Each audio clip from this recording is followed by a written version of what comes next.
One of the great stories in the history of Christian missions is being written right now. For the Colson Center, I'm John Stonestreet. This is Breakpoint. In his book, The Reason for God, Tim Keller argues that Christianity is the only truly global religion.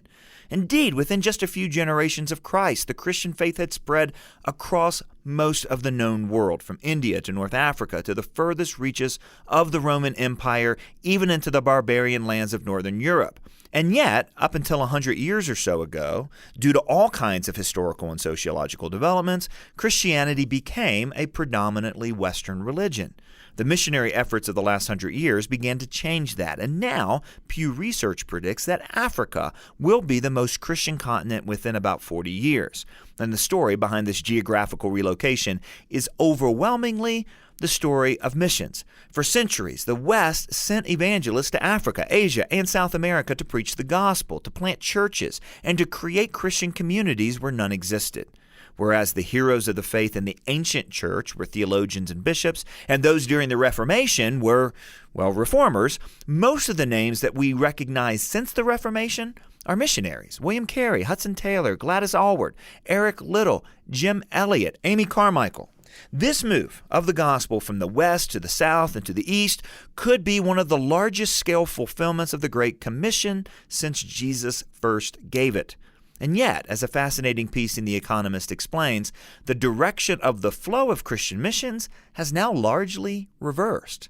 As it did, so the geographic center of the faith has also shifted. A century ago, as Pew reports, over 90% of the world's Christians lived in Europe and the Americas. Less than 6% lived in Africa and Asia.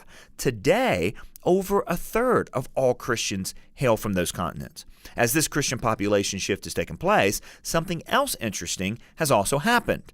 Poor developing countries that once benefited from Western missionaries coming into their cultures have begun sending missionaries of their own back to the rich and increasingly irreligious West.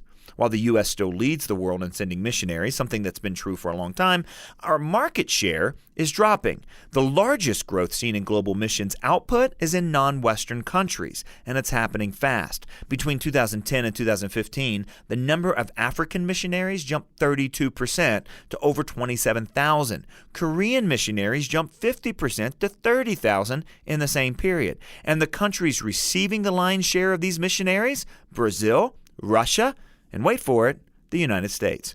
Now, as one whose church has been largely shaped by the missionary efforts of African Christians, I thank God for this trend.